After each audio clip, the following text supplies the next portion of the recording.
माता, राधा रानी को माता कहते, हमारे वृंदावन के संत कहते हैं नहीं, दुर्गा मैया है, गंगा मैया है, लक्ष्मी मैया है, गौ मैया, ये सब माताएं हैं, भक्ति माता है।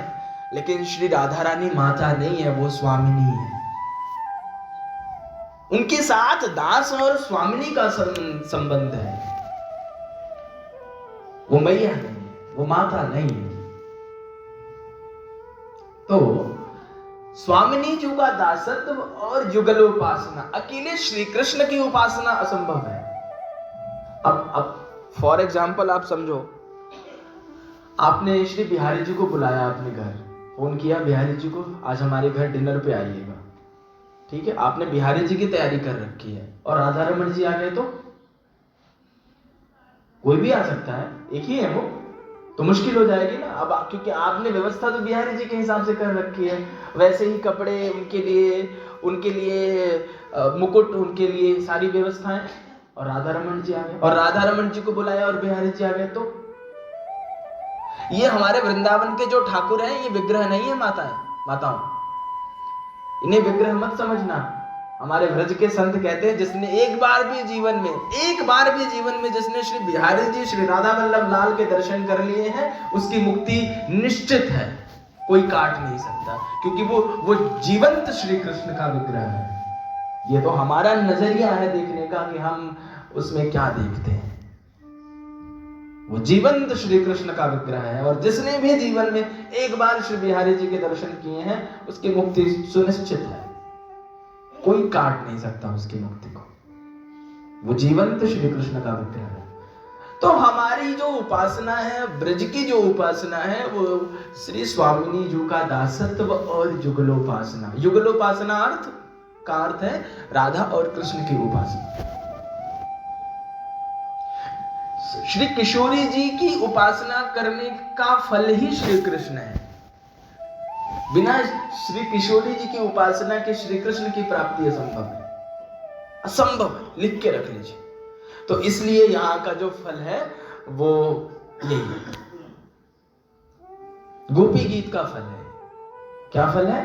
श्री प्रिया जी के साथ पीतांबर धारण करके श्री ठाकुर जी आपके भीतर प्रवेश कर जाएंगे, और जब वो भीतर में दिखाई पड़ जाएगा तो फिर बाहर कौन देखता है, और जब भी आंखें खुलेंगी फिर वही वो नजर आएगा।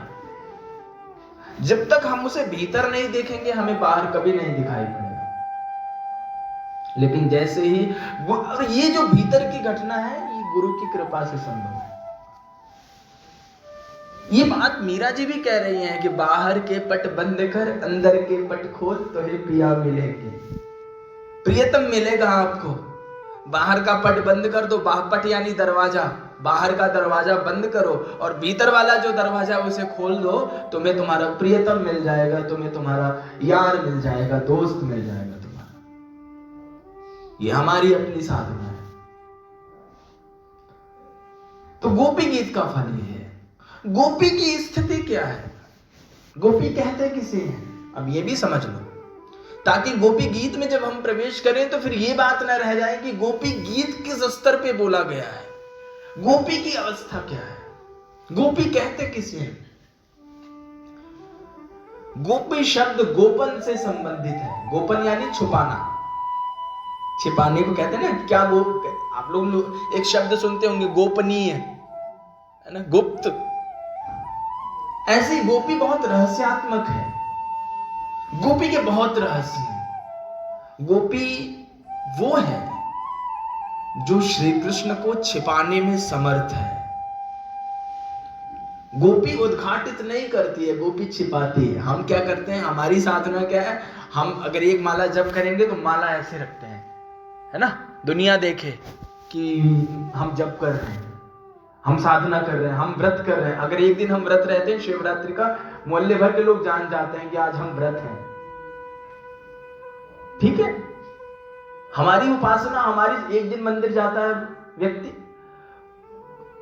10 को बता के जाता है आज हम मंदिर गए, थोड़ा सा दान किया, लंबा उसका प्रचार प्रसार करता है। गोपी ऐसी नहीं है, गोपी की साधना गुप्त है। गोपी के पास श्री कृष्ण है, फिर भी गोपी शो ऑफ नहीं कर रही है, गोपनीय है। गोपी ने अपने आंचल में श्री कृष्ण को छिपा करके रखा है, इसलिए वो गोपी है। जो श्री कृष्ण को भी अपने आंचल में छिपाने में समर्थ हो जाए वो गोपी है। वो स्तर चाहिए, वो भाव चाहिए कि जो श्री कृष्ण को भी अपने आंचल में छिपा ले, अपने भीतर छिपा ले। उसे पता है कि उसके पास उसके श्री कृष्ण है, लेकिन वो दुनिया को नहीं बता रही, वो छिपाने में समर्थ है। भक्ति रस पिबति सा इति गोपी, जिसे श्री कृष्ण के अलावा दूसरा अच्छा ही ना लगे उसे गोपी कहते हैं। दूसरा भाव, श्री कृष्ण के अलावा गोपी को कोई अच्छा ही नहीं लगता। मधुप कितव बंधो मास प्रशांघ्रिन सपत्न्या कुछ विललित माला कुंकुमम मश्रुभिर्नः। गोपी जब श्री कृष्ण मथुरा चले गए ना, तो गोपी ने एक भौरे को देखा, एक भौरे को, और भौरे को देखने के बाद भी उसे उसके श्री कृष्ण ही उसमें दिखाई पड़ रहे हैं।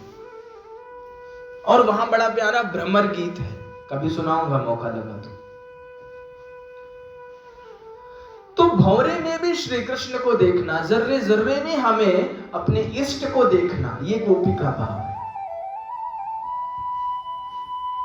गोपी एक असाधारण है, गोपी एक स्तर है, गोपी एक भाव है, अध्यात्म एक भाव है, संन्यास एक भाव है। सच कहता हूं आपसे, ये सब एक भाव है। जैसे ध्यान एक भाव है, प्रेम एक भाव ही तो है।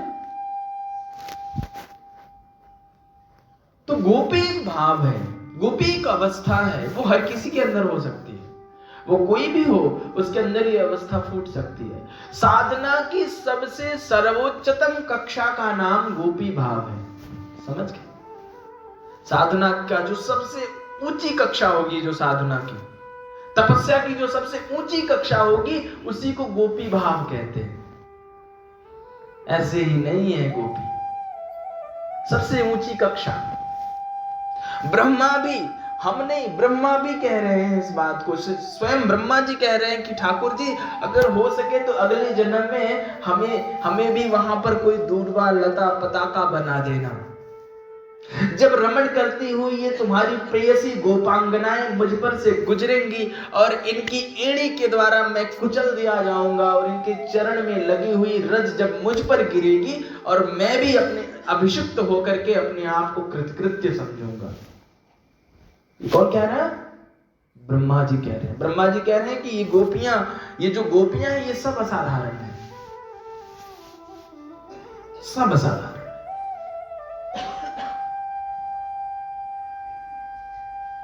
प्रेम की सबसे उच्चतम कक्षा का नाम है गोपी भाव।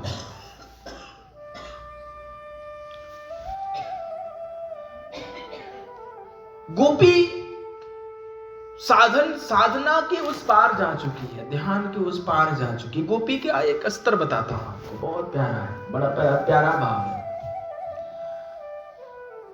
गोपी ठाकुर जी से कह रही है, गोपी गीत में उल्हाना देते हुए, पति सुतान्वय भ्रातृबांधवा अति विलंघितच्युतागता। ठाकुर जी, आप हमसे कहते हो ना कि जब गोपियां भगवान के पास आई मिलने के लिए, और भगवान ने कहा हमारे पास क्या रखा है, वापस जाओ अपने पति के पास, अपने बच्चों के साथ रहो, हमारे पास क्या रखा है, यहां से वापस जाओ। तो गोपी ने बड़ा प्यारा उदाहरण प्रस्तुत किया है, बहुत प्यारी बात कही है। गोपी ने कहा, ठीक है कन्हैया, हम आपकी बात को काट नहीं रहे, हम आपकी बात को टाल भी नहीं रहे, आप तो हमारे मालिक हैं, स्वामी हैं। समझना, बहुत इस स्तर को समझ ले, अगर आप समझ जाएं तो शायद आपको गोपी का स्तर पता चल जाएगा कि गोपी का क्या स्तर है। गोपी कह रही है, आप ठीक कह रहे हैं। भगवान ने बड़ा लंबा उन्हें पातिव्रत धर्म की व्याख्या करी, उन्हें कहा कि तुम्हें अपने पतियों के साथ, अपने बच्चों के साथ, अपने परिवार के साथ रहना चाहिए, जंगल में हमारे पीछे क्यों? मुझसे मेरे पास कुछ नहीं मिलेगा। इस भावना के साथ तुम वापस जाओ और अपने पति अपने बच्चों की सेवा करो, उसमें मन को लगाओ, घर गृहस्थी संभालो, यहां कुछ नहीं मिलना, वापस जाओ। तो गोपी कहने लगी ठीक है, आप सही कह रहे हैं, और आपकी बात को हम नकार भी नहीं सकते ना, आप मालिक हैं हमारे, स्वामी हैं हमारे।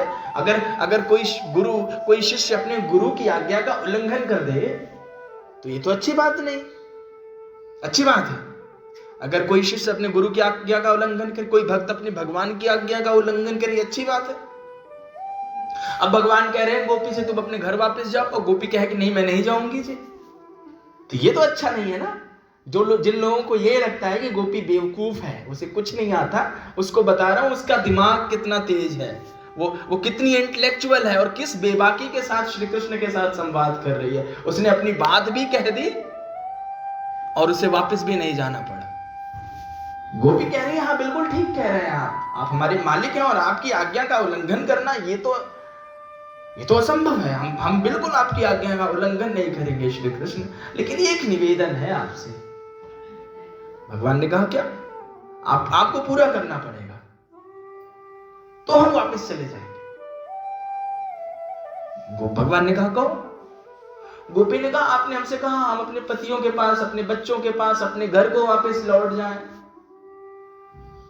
तो व्यक्ति किसी के पास तभी जाता है जब उसके अंदर कोई लालसा होती है ना, उसे पता होता है कि हमें यहां जाना है, हमारा उससे प्रेम हो, उसके साथ लालसा हो, चाह की भावना हो। तो श्री कृष्ण आप ऐसा करिए, आप अपने आप को सर्वशक्तिमान मानते हैं, सबसे बड़े जगत गुरु हैं आप, आपके अंदर गुरुत्व भी है, आपके अंदर ऐश्वर्य भी है, आप ईश्वर भी हैं, आप ब्रह्मांड नायक हैं, आप परब्रह्म परमात्मा हैं, आपकी शक्ति का तो कोई मोल नहीं है, आप तो अतुलनीय हैं, आप तो कुछ भी कर सकते हैं। कुछ भी का मतलब कुछ भी। तो आप अगर भगवान हैं, आप अगर गुरु हैं, तो आप सिर्फ इतना करिए, हमारे अंदर ना संसार की भावना पैदा कर दीजिए, हम वापस चले जाएंगे। क्या कह रही है गोपी? संसार की भावना हमारे भीतर पैदा कर दीजिए, हम वापस चले जाएंगे। झंझट खत्म ना। पति की भावना पैदा कर दो, हम वापस अपने पति के पास चले जाएंगे। संसार में कहीं भी अगर जहां भी आप हमें भेजना चाहते हो, उसकी भावना हमारे भीतर आप पैदा कर दो, क्योंकि आप भगवान हो और हमारी साधना ही सारी इसी पर रहती है, हमारा मन नहीं लग रहा है भगवान में। गोपी कह रही है कन्हैया अगर तुम भगवान हो तो मेरा मन अपने से हटा दो, हमारे मन में संसार बैठा दो, हम वापस चले जाएंगे। ये गोपी का स्तर है, जहां गोपी जिस व्यक्ति से काम भी लज्जित हो गए हैं, जिस व्यक्ति के साथ ब्रह्मा भी मुख से मुख मिला के नहीं बात कर सकते हैं, जिसके साथ कोई बड़ा से बड़ा विद्वान संवाद नहीं कर सकता है, जिनसे उनसे गोपी चैलेंज कर रही है कि अगर तुम भगवान हो, ब्रह्मांड के नायक हो, मालिक हो इस सृष्टि के, तो तुम्हारे अंदर तो बहुत शक्ति है, तो तुम इतनी छोटी सी कामना हमारे अंदर पैदा कर दो कि संसार की कामना पैदा हो जाए और हम वापस चले जाएं। इतना तो कर ही सकते हो ना, इतना तो हो ही सकता है तुमसे, क्योंकि तुम भगवान हो। भक्त का स्तर ही ये है।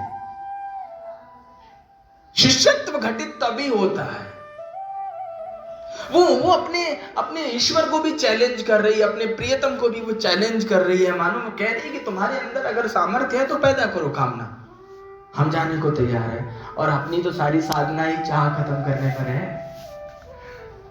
गोपी अचाह के उस स्तर पर पहुंच गई है, चॉइसलेस हो गई।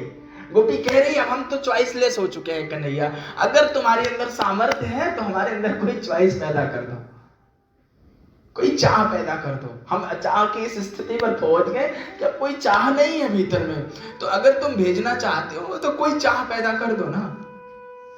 भगवान हो तुम।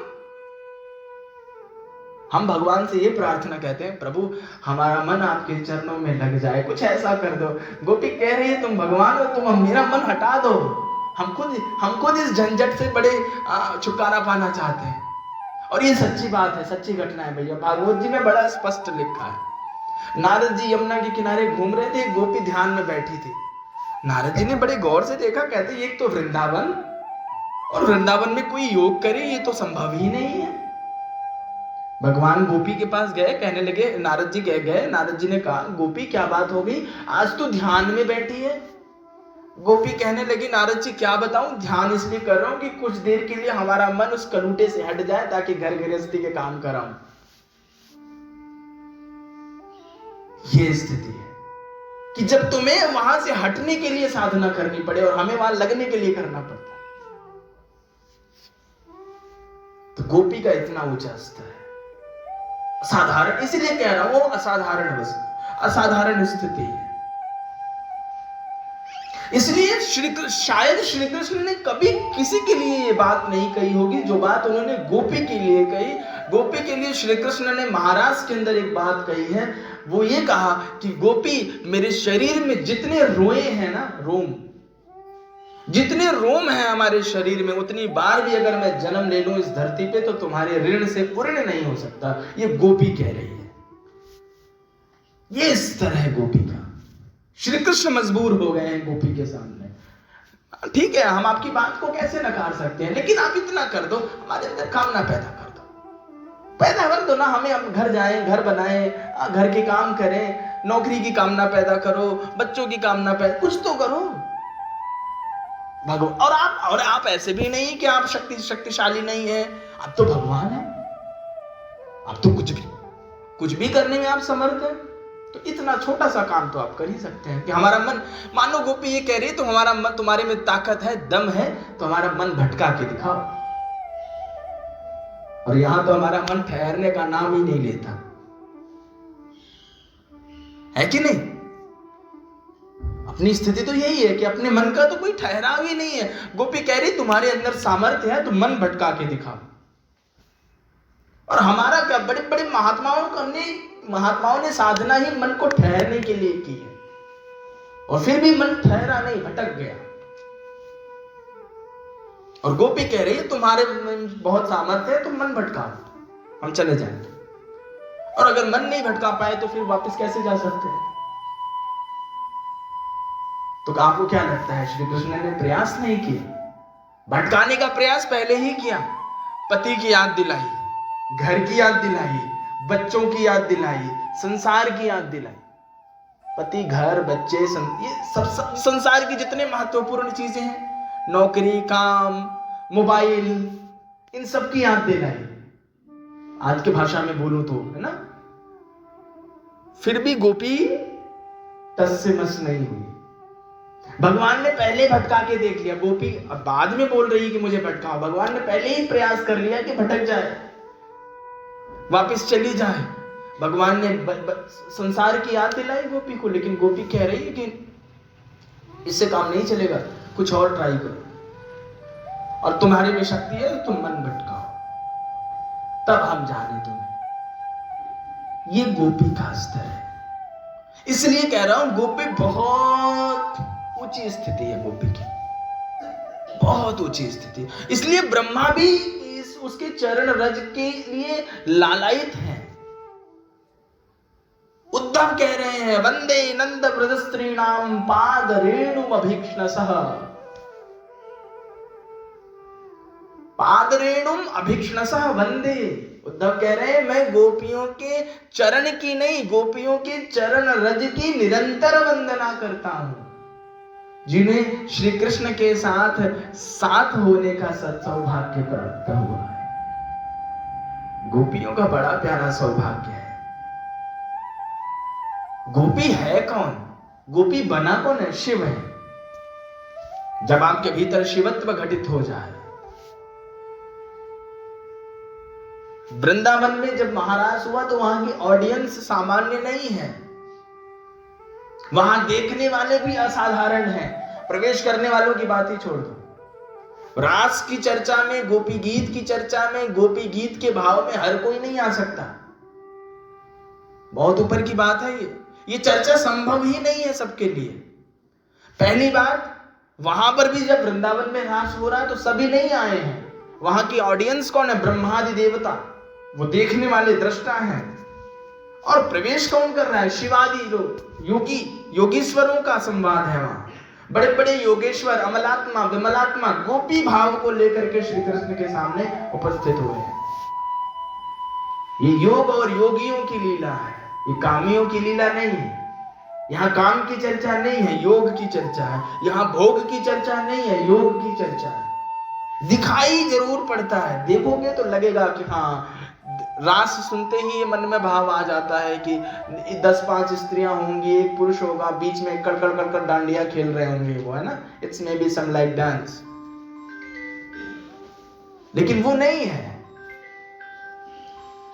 ये साधना की सबसे ऊंची अवस्था है। और उस भाव पर जाकर के गोपी कह रही है, जब श्री अब अपनी यात्रा पर हम चले, गोपी कह रही है कि श्री कृष्ण छूट गए हैं, श्री कृष्ण दूर चले गए हैं। तासाम तत्सौभगमदम वीक्षमानं च केशव प्रशमाय प्रसादाय तत्रैवान्तरधीयत। गोपियों को अपने विरह रस का आस्वादन कराने के लिए, मैं भी बोल रहा था ना, बिना विरह के श्री कृष्ण का जो आनंद है वो मिलता नहीं है। श्री कृष्ण का आनंद तो विरह में है, बिना विरह के श्री कृष्ण का आनंद नहीं है।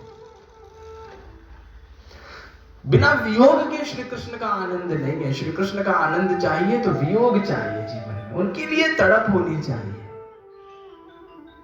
तो गोपियों की तड़प को और बढ़ाने के लिए, उनके विरह की अग्नि को और बढ़ाने के लिए श्री कृष्ण ने क्या किया? तत्रैवान्तरधीयता, गोविंद उनके मध्य से अंतर ध्यान हो गए श्री प्रिया जी के साथ। और फिर गोपियों की जो विरह दशा हुई है और उसके बाद जो गोपी गीत का गायन किया है, पहला श्लोक करके और फिर अगले सत्र में चर्चा। गोपी कह रही है, जयति तेधिकम जन्मना व्रजः श्रयत इंदिरा शश्वदत्रहि दयित दृश्यताम दिक्षुतावकाश त्वयि धृता सवस्त्वाम विचिन्वते। पहला श्लोक। गोपी के 19 दर्शन, गोपियों की 19 फिलॉसफी है, 19 तरह के सूत्रों को यहाँ पर गोपी ने रखा है। अगर कोई भी साधक एक सूत्र भी पकड़ ले तो उसका कल्याण है। गोपी क्या कह रही है? गोपी कह रही, जयति तेधिकम जन्मना व्रजः, हे गोविंद, आपके जन्म लेने के कारण इस व्रज भूमि की जय जयकार है। आप नहीं आए थे तो इस व्रज को कोई जानता नहीं था माधव। बिहारी जी ना हो, सोचो जरा, बिहारी जी ना हो, श्री किशोरी जी ना हो, वृंदावन कौन जाएगा?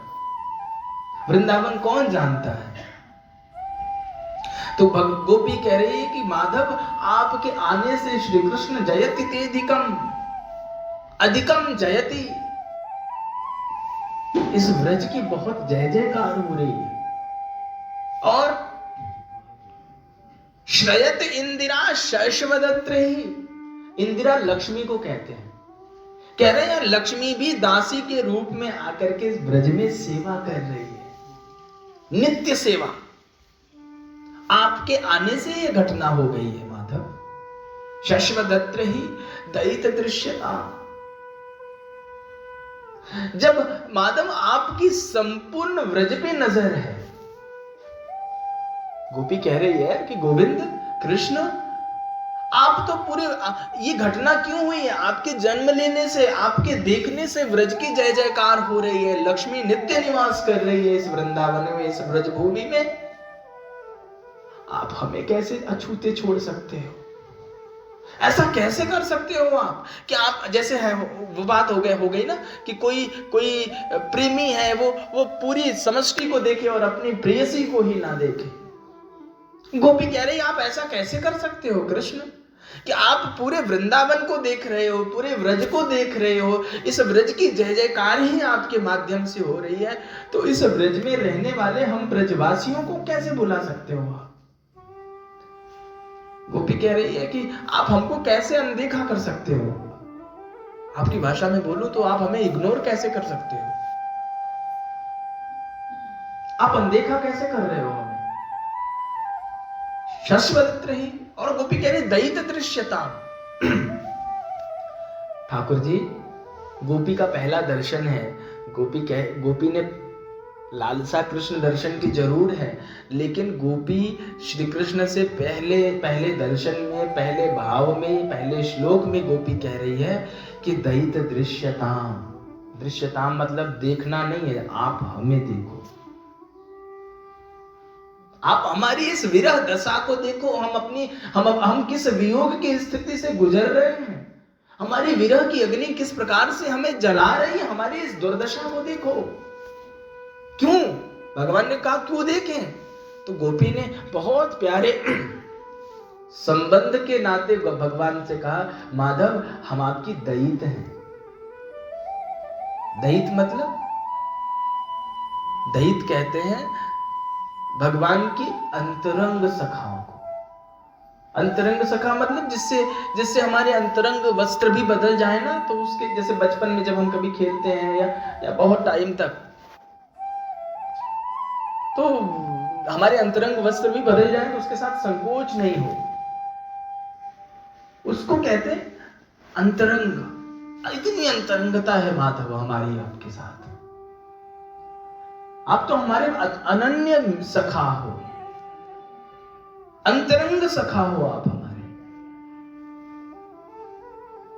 मित्र हो, आप हमारे, इस नाते आप हमें देखो। गोपी कह रही हम आपको नहीं देखना चाहते हैं अभी, हम तो ये चाहते हैं आप हमें देख लो। भक्त, साधक, रसिक कभी ये कामना नहीं करता कि मैं तुम्हें देखूं। सूरदास की कभी ये कामना नहीं थी कि हम तुम्हें देखें। जाते जरूर थे, लेकिन वो इसलिए जाते थे कि मेरा कन्हैया हमें देख ले, मेरा ठाकुर हमें देख ले, श्रीनाथ जी हमें देख ले, हम उन्हें आप सन्मुख हो ही जीव मही जब जन्म कोट यग नाशम। भगवान कह रहे हैं जब तक जीव हमारे सन्मुख नहीं आता, समीप नहीं आता, सानिध्य ग्रहण नहीं करता, तब तक उसका कल्याण नहीं है। और अगर पापी से भी पापी व्यक्ति हमारे सानिध्य में आ जाए तो वो साधु हो जाता है। भगवान उसके पाप, उसके दुर्व्यसन कुछ नहीं देखते हैं। समीप आ गया, भगवान उसे अपने गले से लगा लेते हैं, चाहे वो कोई भी हो, पापी हो, दुराचारी हो, दुष्ट हो, खल हो, कोई भी हो, ये फर्क नहीं पड़ता, बस वो सामने होना चाहिए, उसका तत्क्षण कल्याण हो जाता है। गोपी कह रही है कि गोविंद हम आपके अंतरंग सखा हैं, अंतरंग दैत हैं। जैसे श्री किशोरी जी आपकी दैत हैं, जैसे श्री उद्धव जी आपके दैत हैं, ठाकुर जी के अंतरंग सखा हैं। उद्धव जी, श्री किशोरी जी, ये अंतरंग हैं। आपने इन्हें अंतरंगता प्रदान की है, वैसे ही आपने हमें अंतरंगता प्रदान करी है। और अंतरंग सखा का भाव ये भी है कि हम आपको भीतर से भी जानते हैं और हम आपको बाहर से भी जानते हैं। कहते हैं ना, जो बहुत करीब होता है वो सब जानता है आपके बारे में।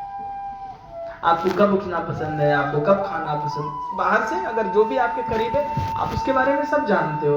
ऐसी गोपी कह रही है हम आपको जानते हैं और आप हमारे अंतरंग सखा हो, हम आपके हर मर्म को समझते हैं गोविंद, हम सब जानते हैं,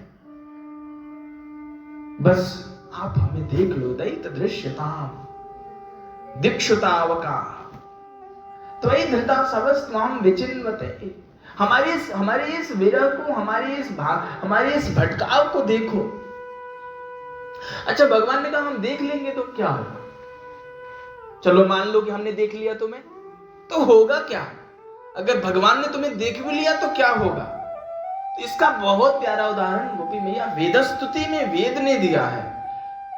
श्री कृष्ण ही एक ऐसे ईश्वर है जिनकी स्तुति वेद ने मूर्तिमान रूप में आकर के की है।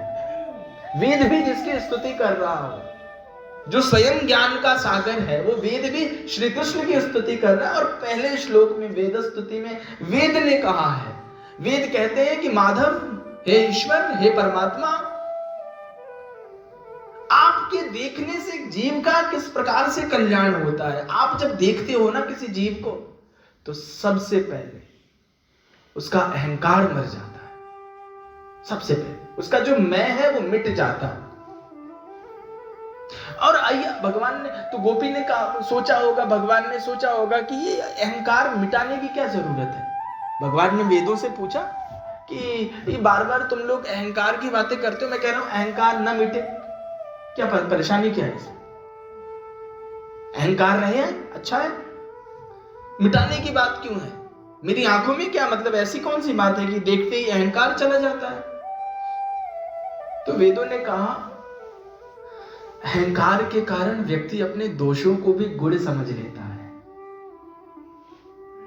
जो उसके दोष है ना, वो भी उसे लगते हैं उसके गुण हैं, उसकी बुराई भी उसे अच्छाई लगती है। इसलिए माधव, जब आप देखते हो ना किसी को, तो सबसे पहले उसके अंदर उसका जो अहंकार होता है वो समाप्त हो जाता है। इसलिए भक्त चाहता है कि गोविंद, और भक्ति के मार्ग में, भक्ति की साधना में अहंकार सबसे बड़ा बाधक है। प्रेम में तो अहंकार बाधक है ना। प्रेम में अहंकार हुआ तो दो हो गए, प्रेम गलियत साकरी जामे दो न। प्रेम में तो दो हो ही नहीं सकते, और अहंकार हुआ तो दो हो गए। इसलिए भक्त कहता है कि गोविंद हमारे अंदर हमारा अहंकार ना आए। और मुझे लगता है, हर साधक को लगता होगा, हम सभी को लगता है, ये अहंकार ही हमारी साधना में बाधक है। बाकी तो कोई साधना में बाधक ही नहीं, कुछ भी नहीं। पूरा खेल ही हमारे अहंकार का है, पूरी क्रिएटिविटी ही, पूरा क्रिएशन ही हमारे अहंकार का है, हमारे ईगो का है। बात ईगो पे आ जाती है, हर बात हमारी ईगो पे आ जाती है। तो वो ही चीज है। तो भगवान गोपी कह रही है कि आप जब देख लोगे माधव, कन्हैया, आप जब हमें देख लोगे, हमारी इस विरह की दशा के साथ आप हमें देखोगे, तो कदाचित थोड़ा बहुत भी, किंचित मात्र भी जो अहंकार होगा वो गल जाएगा। और भी बहुत सारे भाव हैं, हम शेष बचे हुए सत्रों में चर्चा करेंगे। और प्रयास यही है कि इस शिवरात्रि के महापर्व पर महादेव का अभिषेक हम लोग गोपी गीत के माध्यम से करेंगे। आप सभी आए, आनंद लें। श्री सद्गुरुदेव भगवान की जय। जय श्री